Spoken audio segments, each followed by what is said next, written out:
El tema del remanente aparece a lo largo de toda la Biblia, desde el libro del Génesis hasta el libro del Apocalipsis. Y esa es la más clara demostración de que Dios, en todos los tiempos, ha tenido un pueblo fiel que obedece su santa palabra y hace su voluntad en contraste con aquellos que se niegan a obedecerle. En el huerto del Edén, Adán y Eva se constituyen en el pueblo visible de Dios, pues allí se comunican con Él cara a cara y le rinden adoración, pues disfrutan de su presencia. Aunque el pecado introdujo una separación entre Dios y su pueblo, la promesa de un Salvador que les redimiría fue hecha y se encuentra registrada en la Biblia en Génesis capítulo 3 y versículo 15. Cuando esta pareja aceptó ser cubierta con las pieles del cordero que el mismo Dios había sacrificado, estaban aceptando que sus pecados serían cubiertos por el sacrificio que Cristo Jesús haría en la cruz. Es decir, ellos aceptaron la verdad presente. Más adelante, a Adán y Eva le nacieron dos hijos a quienes ellos llamaron Caín y Abel. En esta pareja de hermanos también se encuentra retratada la verdad de que Dios siempre ha tenido un pueblo dispuesto a obedecerle y otro rebelde dispuesto a hacer las cosas a su manera. Génesis capítulo 4, versículo 1 al 15 relata la triste historia de estos dos hermanos. Caín era labrador de la tierra y Abel era pastor de ovejas. Dios había dado una clara lección cuando sacrificó el cordero para cubrir con sus pieles a Adán y Eva, según Génesis 3:21. La lección era que el único camino para acercarse a Dios después del pecado era a través del sacrificio de un cordero, el cual simbolizaba el futuro sacrificio de Cristo Jesús en la cruz del Calvario. Esa era la verdad presente para el momento y Abel la entendió. Juan el Bautista lo comprendió más adelante cuando él declaró: «He aquí el Cordero de Dios que quita el pecado del mundo». Abel se acercó a la presencia de Dios de esa manera porque estaba dispuesto a hacer la voluntad del Altísimo. Pero Caín no trajo un cordero delante del Altísimo, sino lo mejor de los frutos del campo. Y aunque era lo más preciado que él tenía allí en el campo, de todas maneras, no era lo que Dios estaba pidiendo, pues no se ajustaba al simbolismo del plan de la redención. De esa manera la ofrenda de Caín fue rechazada y la ofrenda de Abel fue aceptada, convirtiéndose de esta manera en el remanente fiel dispuesto a obedecer la voluntad de Dios. El siguiente grupo que puede identificarse en la Biblia como el remanente es Noé junto con su familia. Después de que todo ser viviente, de acuerdo a Génesis capítulo 7 y versículo 4, fue eliminado de la tierra, los únicos sobrevivientes fueron Noé con su familia. La palabra lo registra de la siguiente manera: «Y quedó solamente Noé y los que con él estaban en el arca». ¿Alguna vez se ha preguntado usted por qué fueron ellos los únicos que se salvaron en esta gran catástrofe? Sencilla y llanamente porque Noé, además de ser justo y perfecto, hizo conforme a todo lo que Dios le mandó. Por eso Dios hizo un pacto con Noé. Ese pacto está registrado allí en Génesis capítulo 6, versículo 18.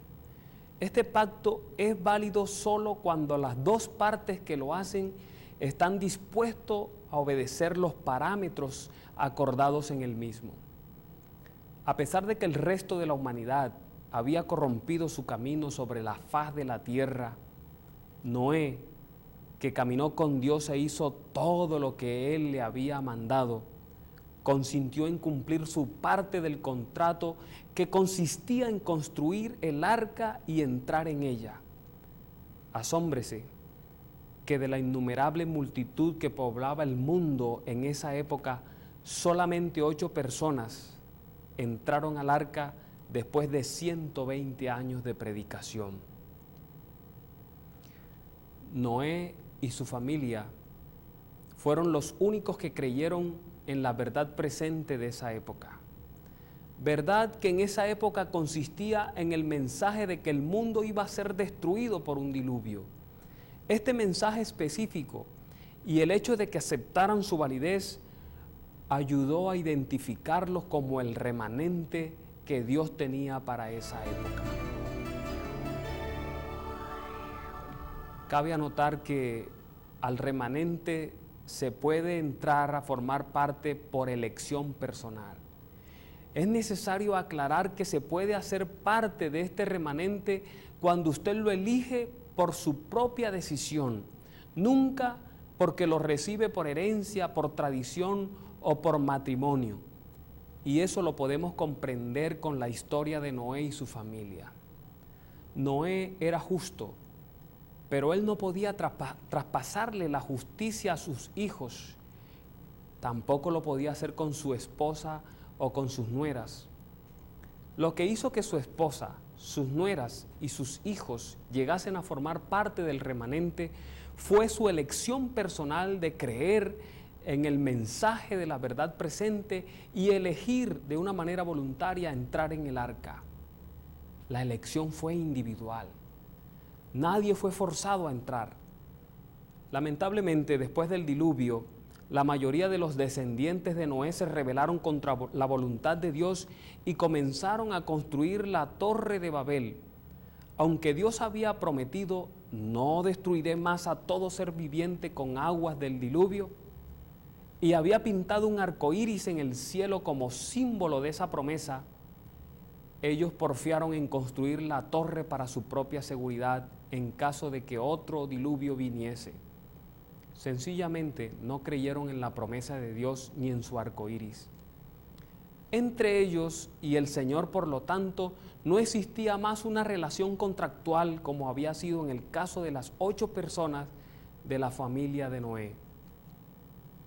Es por eso que Dios se ve precisado a buscar una persona que le sirva de base para la formación de un pueblo que se identificase como su remanente. La Santa Palabra dice: pero Jehová había dicho a Abraham, vete de tu tierra, de tu parentela y de la tierra que te mostraré. Abraham entró entonces en una relación pactual con Dios. La Biblia lo registra de esta manera.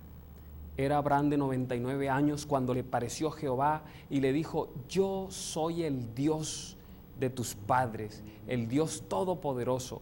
Anda delante de mí y sé perfecto. Pondré mi pacto entre mí y ti y te multiplicaré en gran manera.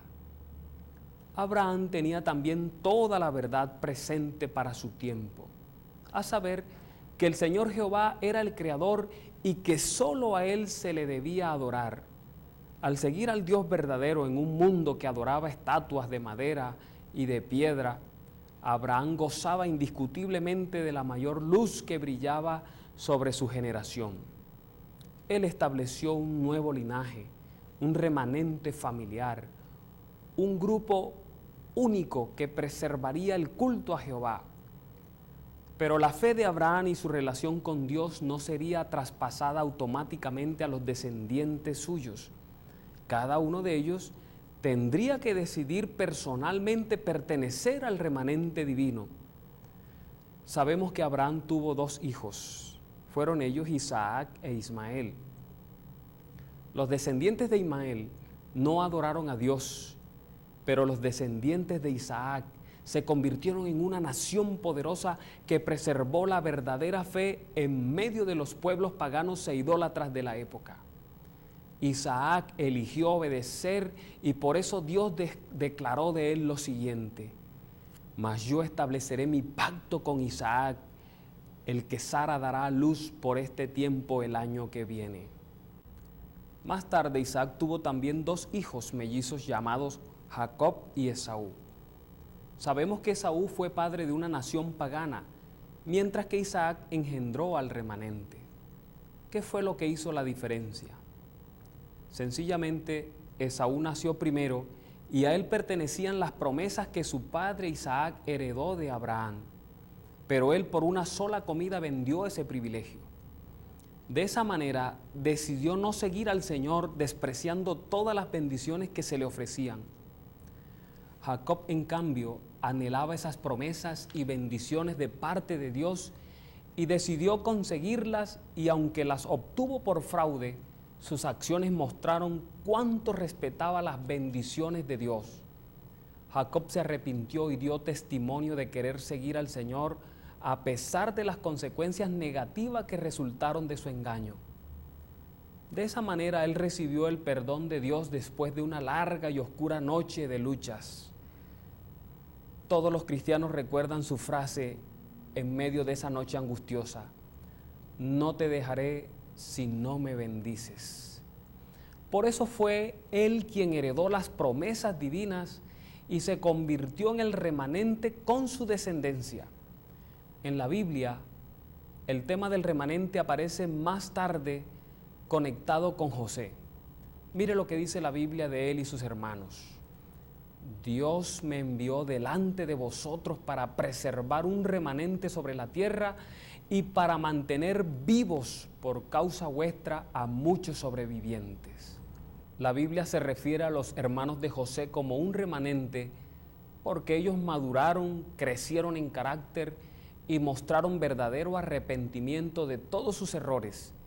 Y cuando se trasladaron a Egipto, esta familia era la única que caminaba en la verdad presente, que exaltaba a Jehová como el Creador, mientras que el resto del mundo de esa época adoraba a dioses falsos.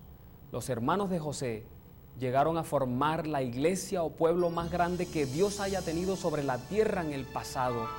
En el siguiente tema presentaremos las características que hicieron a Israel el remanente de Dios sobre la tierra en su época, en medio de las naciones existentes en ese tiempo. Gracias por tu compañía.